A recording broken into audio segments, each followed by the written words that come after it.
사랑하는 성도 여러분, 안녕하세요. 오늘 우리가 함께 볼 이 말씀은 아마도 잘 알 거라고 생각이 듭니다. 우리는 일상 속에서 정말 수많은 법칙과 규칙 속에서 살아가고 있습니다.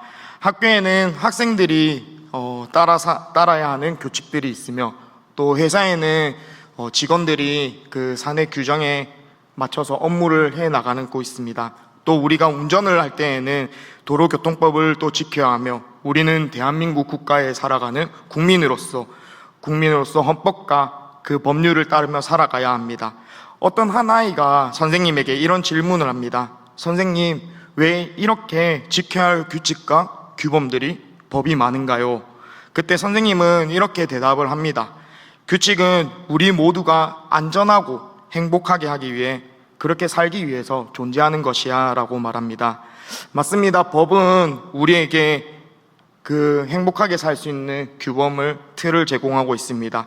우리를 억압하는 것이 아니라 우리 모두가 평등하고 공평하게 누리며 살 수 있도록 질서와 보호를 위한 도구인 것입니다. 그렇다면 사랑하는 성도 여러분, 하나님의 나라의 시민으로서 부름을 받은 우리는요, 과연 어떤 법을 따르며 살아가야 할까요?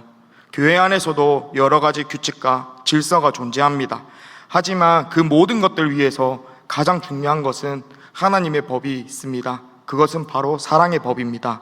오늘날 그리스도인들이 사랑을 어떻게 이해하고 있을까요? 그리고 어떻게 그 사랑을 실천하고 있으며 그 사랑을 적용하고 살고 있을까요? 사랑하라는 말은 교회 안에서도 많이 듣지만은 밖에서도 많이 듣습니다. 하지만 우리에게는 그 말이 너무나도 추상적으로 들릴 때가 많습니다. 누군가에게는 사랑을 감정으로만 생각하고, 또 다른 누군가에게는 그것을 선택사항이라고 넘어갈 것입니다. 그러나 우리가 오늘 함께 살펴본 이 본문의 말씀에서 바울은 단호하게 말을 하고 있습니다. 피차 사랑의 빛 외에는 아무 빛도 지지 말라라고 이야기를 하고 있습니다. 사랑은 우리가 선택할 수 있는 감정이 아닌 반드시 갚아야 할 영적 의무이며 채무입니다. 단 세 구절 속에서 바울은 율법의 본질과 하나님의 백성으로 살아가야 하는 삶의 방향성을 간결하고도 분명하게 제시를 하고 있는 것입니다. 오늘 우리는 이 말씀을 통하여서 하나님의 나라의 백성으로 우리가 어떻게 살아가야 하는지, 또 왜 사랑이 율법의 완성이라고 하는 것인지, 그리고 우리는 어떤 태도로 이웃을 대해야 하며 어떻게 실천을 하며 그 소명을 가지고 살아가야 하는지 우리 함께 살펴보시겠습니다. 바울은 오늘 8절 말씀에서 이렇게 말하고 있습니다. 피차 사랑의 빛 외에는 아무에게도 빚을 지지 말라라고 말하고 있습니다. 이 말씀은 사람이 감정이나 선택이 아니라 구원받은 성도에게 주어진 지속적인 의무이란 것을 강조하고 있는 것입니다. 일반적으로 빚은 부정적인 단어로 많이 여겨집니다. 그래서 우리는 종종 빚지지 않는 삶을 미덕으로 여길 때가 있습니다. 그러면서 빚이 없는 사람들을 부러워하며 살아갑니다. 그러나 사랑의 빚은 다른 의미를 이야기합니다. 하나님께서 우리를 사랑하시어서 우리에게 먼저 다가오셨습니다. 그리하여 우리에게 예수님을 보내주신 것입니다. 이는 예수 그리스도께서 우리를 사랑하셔서 십자가에 달리셨습니다. 그 십자가에서 수치를 당하셨습니다. 우리는 그 사랑의 빚을 지었습니다. 그리하여 이제는 우리가 이웃에게 사랑으로 갚아야 할 거룩한 책임이 있는 것입니다. 이 말씀은 단순하게 도덕적 책임을 넘어서 복음적인 책임을 의미하고 말하고 있는 것입니다. 우리는 예수 그리스도의 사랑을 입은 자들입니다. 그 사랑은 우리 안에서 머무르는 것이 아니라 끊임없이 그 사랑을 흘려보내야 합니다. 즉 사랑의 빚은 우리 안에 머무르는 것이 아니라 계속 갚아 나아가야 하는 것입니다. 앞서서 말씀드렸듯이 우리가 계속적으로 갚아야 나아가야 할 영적 채무입니다. 그리고 그 빚을 다 갚는다는 것은 없습니다. 우리에게는 그 사랑의 빚을 다 갚을 수 있는 개념 자체가 존재하지 않습니다. 완납의 개념이 없는 것입니다. 끝없이 그 사랑의 빚을 계속해서 갚아 나아가는 것이 우리가 주님의 말씀을 순종하며 살아가는 것입니다. 우리는 사랑을 나눌 때 흔히 많이들 계산을 합니다. 내가 여유가 있을 때 사랑을 해주고요, 나에게 잘해주는 사람에게만 사랑을 나누고요, 내가 감정적으로 대하기 편한 사람에게만 내가 사랑을 베풀곤 합니다. 이런 사랑의 본질은 자기 중심적인 사랑이며 세상이 말하는 조건적인 사랑인 것입니다. 나는 아닐 거야 라고 하지만 우리는 사랑을 내가 줄 수 있을 때만, 내가 원할 때만, 내가 여유로울 때만 제한되는 경우가 너무나도 많습니다. 하지만 복음은 다릅니다. 복음은 내가 줄 수 있을 때만 주는 것이 아니라 내가 원하는 사람에게만 주는 것이 아니고 전하는 것이 아닙니다. 복음은 사랑할 수 없는 사람에게, 받을 자격이 없는 자들에게, 그리고 심지어 나를 괴롭히며 나의 원수들에게도 행해야 되는 것입니다. 전해야 하는 것입니다. 하나님의 무조건적인 사랑의 선언인 것입니다. 로마서 5장 8절을 같이 함께 보시겠습니다. 우리가 아직 죄인 되었을 때 그리스도께서 우리를 위하여 죽으심으로 하나님께서 우리에 대한 자기의 사랑을 확정하셨느니라. 아멘. 우리는 하나님께 받은 은혜가 크기에 우리는 사랑의 빛을 지고 살아가는 것입니다. 우리도 사랑을 받을 자격이 없던 자들이었습니다. 하지만 하나님께서는 우리를 사랑하셨습니다. 이것이 조건적이거나 제한적인 사랑인 것이 아니라 항상 지속되어야 할 사랑입니다. 우리는 먼저 사랑받은 자들입니다. 말씀 한 구절 더 보시겠습니다. 요한 1서 4장 19절 말씀입니다. 우리가 사랑함은 그가 먼저 우리를 사랑하셨습니다. 아멘. 용서를 받을 수 없는 우리는, 죄인인 우리를 그가 먼저 사랑하셨다라고 하셨습니다. 그래서 우리는 사랑을 조건 없이 베풀어야 하는 자들입니다. 복음도 조건 없이 우리가 전해야 되는 것입니다. 우리는 이웃을 사랑함으로써 받은 은혜를 세상에 흘려내 보내야 하는 것입니다. 사랑은 내 감정의 상태에서, 나의 컨디션 상태에서 따라서 결정되는 것이 아닙니다. 하나님이 우리를 먼저 사랑하셨기 때문에 우리는 받은 은혜가 크므로 우리도 이웃을 사랑해야 합니다. 그리고 그 빚을 끊임없이 갚아 나가야 합니다. 그리고 남을 사랑하는 자는 율법을 다 이루었느니라라고 말하고 있습니다. 당시 율법을 지킨다는 것은 유대인의 삶에서 가장 중요한 의무 중에 하나였습니다. 그런데 바울은 율법을 모두 지키는 것이 곧 사랑이라고 말하고 있습니다. 이는 바울의 독창적인 사상이 아닙니다. 성경 여러 곳에서 예수님께서도 율법의 본질은 사랑이라고 직접적으로 말씀하고 계셨습니다. 하나님을 사랑하고 이웃을 사랑하라고 말하고 있습니다. 마태복음 22장 37절에서 40절 같이 함께 읽겠습니다. 예수께서 이르시되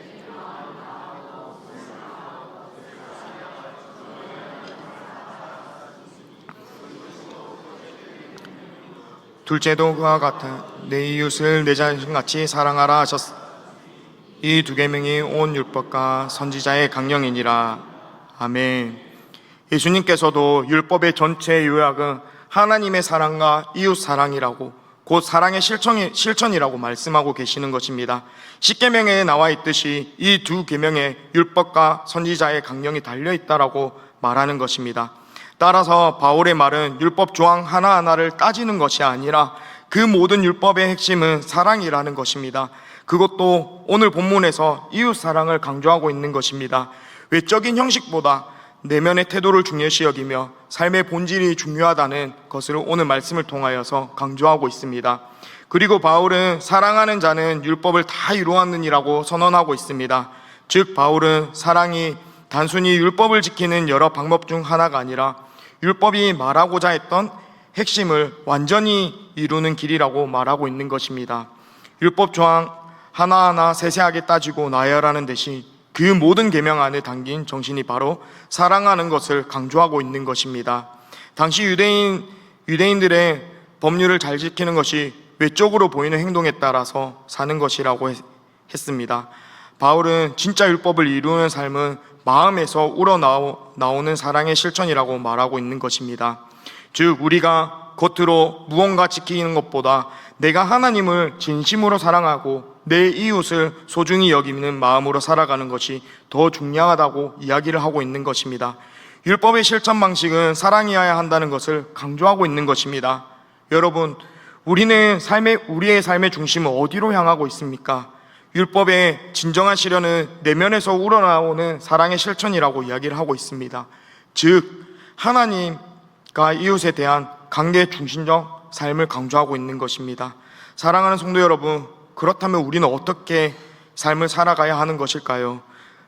우리는 끊임없이 사랑의 빚을 갚는 자로 살아가야 합니다. 내가 받은 은혜를 기억하며 조건 없는 사랑을 선택하는 훈련을 끊임없이 해야 합니다. 내가 미워하거나 불편해서 가까이 하지 않은 사람에게 그 사람에게 먼저 다가가며 인사를 건네보기를 원합니다. 그리고 그 사람을 위해서 먼저 기도하길 바랍니다. 그 사람을 위하여서 작은 실천인 인사 한마디부터가 우리의 삶의 실천이 될 것입니다. 사랑은 기분 좋을 때만 하는 것이 아닙니다. 복음이 우리 안에 있다면 감정이 아닌 복음의 명령으로 우리는 사랑을 실천해야 합니다.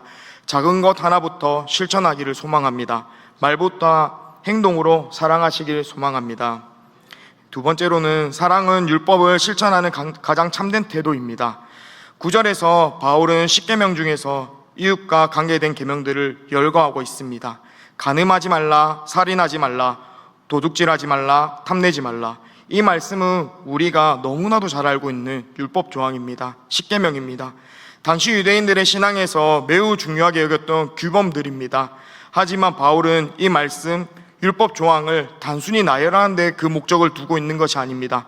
그는 이 모든 계명이 한 가지의 말씀으로 연결되고 있음을 이야기를 하고 있는 것입니다. 이 말씀은, 계명은 내 이웃을 내 자신과 같이 사랑하라라고는 말을 계속하고 있는 것입니다.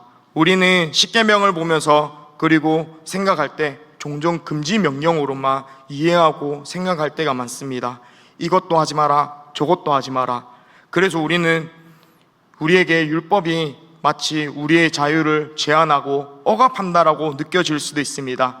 그러나 율법은 본래 하나님께서 우리를 억누르기 위해서 제시해 주신 것이 아니라 우리의 삶을 더욱더 질서 있게 하고 이웃과 관계 안에서 평화롭게 하며 아름답게 살도록 도와주기 위하여서 그것은 하나님의 사랑의 배려인 것입니다. 하나님은 우리가 서로 해치지 않고 존중하며 살아가길 원하시는 것입니다. 그래서 율법을 통하여서 공동체 안에서 정의와 공의, 보호와 질서가 유지되도록 하신 것입니다. 그러나 우리는 때때로 이렇게 생각을 합니다. 나는 간음하지 않았어, 나는 살인도 하지 않았고, 나는 도둑질하지 않았어 라며 말하며 나 자신은 율법을 잘 지키고 있다고 생각할 것입니다. 하지만 바울은 이런 외적인 행위로만, 이런 외적인 행동으로만 율법을 지켰다라고 말하지 않습니다. 그는 율법의 핵심은 단지 죄를 짓지 않는 것에 그치는 것이 아니 적극적으로 이웃을 사랑하는 것이라고 가르치고 있는 것입니다. 우리의 태도를 이야기를 하고 있는 것입니다. 하나님께서 율법을 통해 우리의 행동뿐만 아니라 우리의 마음과 동기까지 보신다는 뜻입니다. 바울은 이처럼 율법의 조항들을 사랑으로 묶으면서 율법의 본질을 바로 이웃을 사랑하는 데 있다고 선포하고 있는 말씀인 것입니다. 율법을 잘 지킨다는 것은 죄를 짓지 않았다라는 수준에 머무르는 것이 아니라 나는 내 이웃을 내 자신처럼 사랑하고 있는가?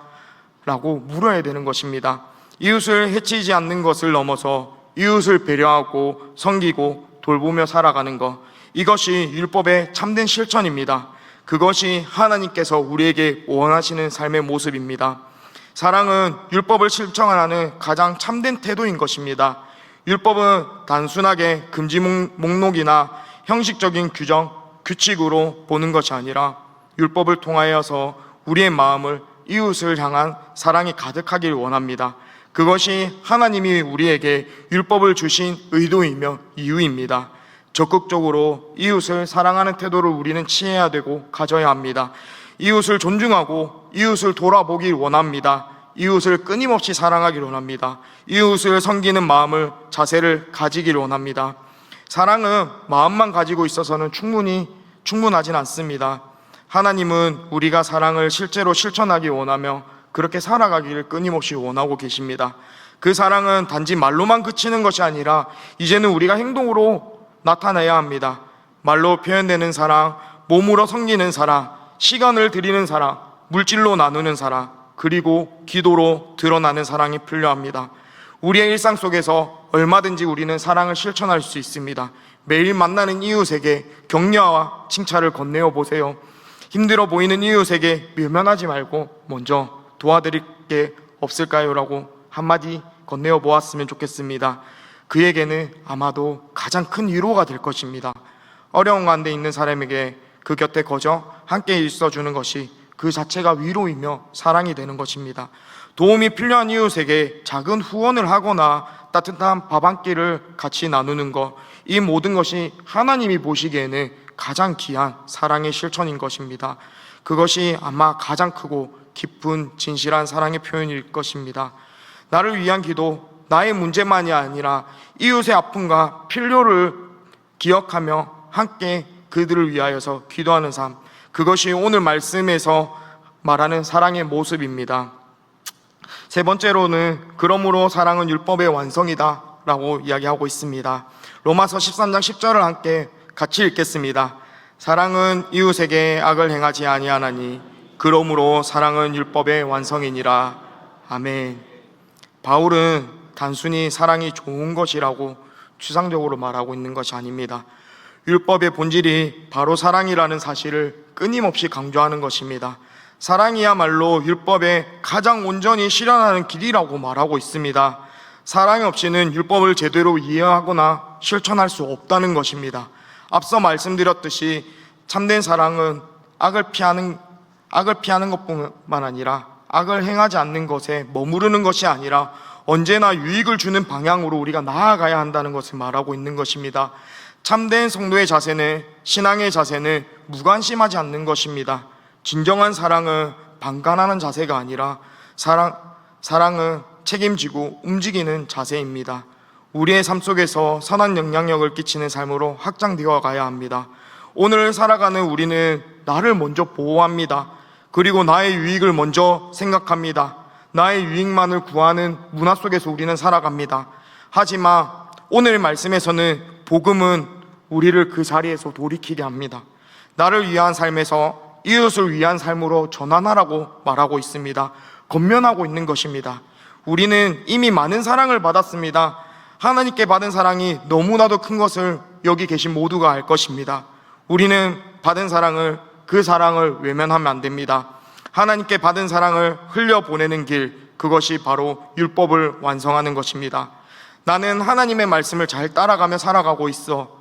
나는 거룩한 삶을 살아가고 있어. 하나님이 명하신 계명을 잘 지키며 잘 지키려고 노력하고 있어라고 생각하고 계시진 않으신가요? 물론 이것도 아주 중요합니다. 우리가 이런 삶을 살아가야 하는 것도 맞습니다. 하지만 더 나아가서 우리에게 주신 이 말씀을 가지고 다시 한번 나의 삶을 되돌아보길 원합니다. 사랑은 율법의 본질입니다. 이 사랑은 단지 이론적인 사랑이 아니라 우리의 삶을 드러나는 실천의 방식입니다. 하나님은 우리에게 악을 행하지 말라고 말씀하셨을 뿐만 아니라 선을 행하라고 말하고 계십니다. 사랑하라는 적극적인 부르심을 주신 것입니다. 사랑하는 성도 여러분, 우리는 정말로 율법을 실천하며 살고 계신가요? 나는 오늘 하루 이웃을 해치지 않았다라고 만족하며 살고 있는 것은 아닌가요? 사랑은 이웃에게 악을 행하지 않는다라고 합니다. 그러므로 사랑은 율법의 완성이라고 이야기를 하고 있습니다. 오늘날 사회는 자기 보호와 자기 중심성이 너무나도 강조되고 있는 시대입니다. 그러나 복음은 나를 위한 삶에서 이웃을 위한 삶으로 전환되기를 끊임없이 요구를 하고 있는 것입니다. 갈라디아서 5장 14절 말씀을 함께 보겠습니다. 온 율법은 내 이웃 사랑하기를 내 자신과 같이 하라 한 말씀에서 이루어졌나니. 아멘. 성도님, 이제는 사랑으로 우리의 이웃을 세우길 원합니다. 그리고 그들을 위로하며 회복시키길 원합니다. 우리의 신앙은 죄를 짓지 않는 것에서 머무르는 것이 아니라 사랑으로 선한 영향력을 끼치는 자로 살아가야 합니다. 우리는 은행에서 빚을 지거나 사람들에게 빚을 지게 되면 그것을 꼭 갚으려고 합니다. 그리고 꼭 갚습니다.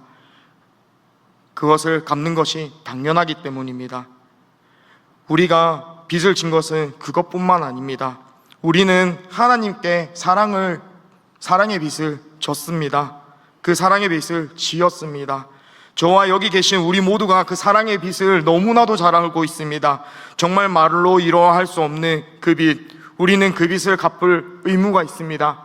우리는 우리의 삶으로 끊임없이 그 빚을 갚아 나가야 합니다.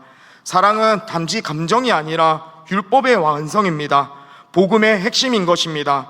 우리는 예수 그리스도의 십자가의 사랑으로 구원받은 자들입니다. 그 은혜를 입은 우리는 이제 사랑의 빚진 자로 살아가야 합니다. 사랑은 선택이 아닙니다. 우리가 반드시 실천해야 할 성도의 의무입니다. 이웃을 향한 사랑은 율법을 완성하는 것입니다.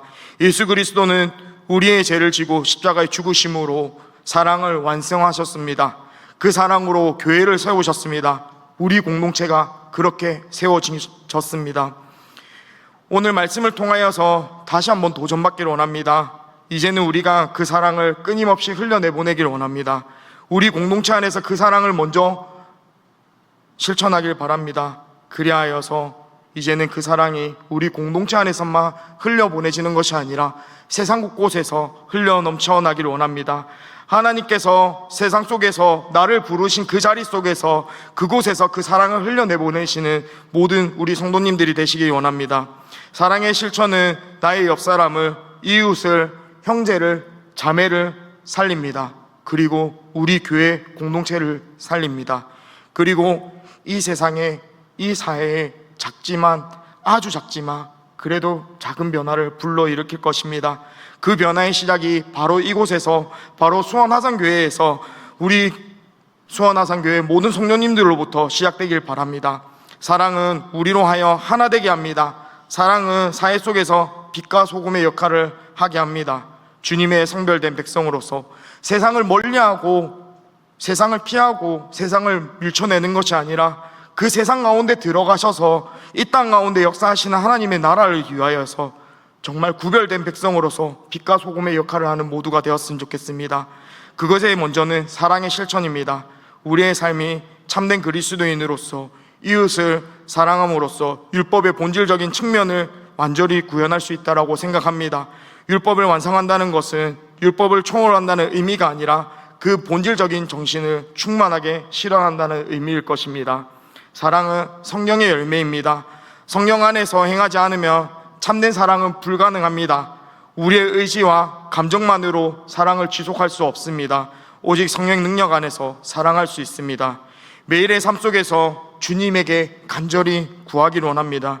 주님, 내 안에 주님의 사랑이 가득 넘쳐나기를 원합니다. 주님, 나는 연약합니다. 하지만 나의 생각과 나의 지식과 나의 경험은 다 내려놓고 정말 주님이 주시는 그 사랑 안에 거하기를 원합니다. 그러니 주님께서 내 안에 사랑을 부어주시어서 날마다 그 사랑을 채워주시며 내가 사랑의 도구가 되기를 원한다라고 간절히 기도하며 소망하며 나아가길 바랍니다.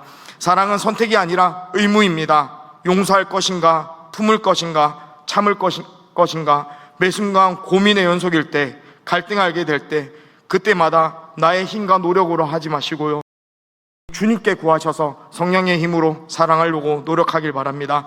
내 안에 나는 죽고 오직 예수 그리스도만 살아가도록, 그리하여 내 안에 예수 그리스도의 사랑이 가득한 주님의 참된 종이 되도록 소망합니다.